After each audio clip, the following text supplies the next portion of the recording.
নমস্কার বন্ধুরা, কেমন আছো সবাই? আশা করি ভালো আছো। আজকে নিয়ে এসেছি চুনো মাছের চচ্চড়ি। তো কড়াই বসিয়ে দিয়ে তেল দিয়ে দিয়েছি, মাছটা ভেজে নিচ্ছি। মাছটা আগের দিন ভেজে ফ্রিজে রেখে দিয়েছিলাম বলে আবার একবার ভেজে নিচ্ছি।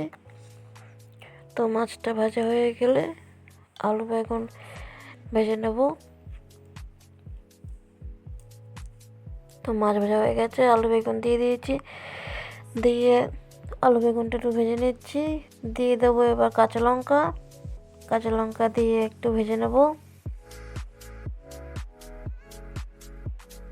কাঁচা লঙ্কা দিয়ে ভাজা হয়ে গেলে দিয়ে দেবো লবণ। তো লবণ দিয়ে দিয়েছি।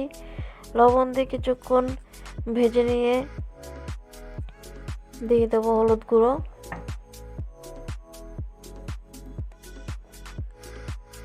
তো এবার হলুদ গুঁড়ো দিয়ে দিলাম। হলুদ গুঁড়ো দিয়ে কিছুক্ষণ ভেজে নেব, নিয়ে দিয়ে জল দিয়ে দেবো।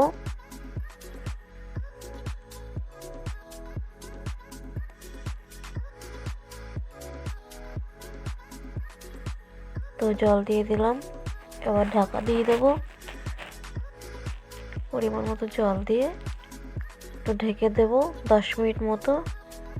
তো 10 মিনিট পরে ঢাকনাটা সরিয়ে মাছ দিয়ে দিলাম।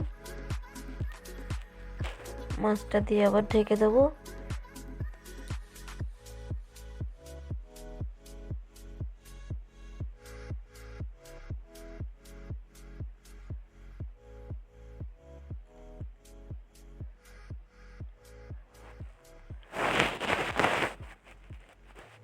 তো এবার আবার 5 মিনিটের মতো ঢেকে রাখবো।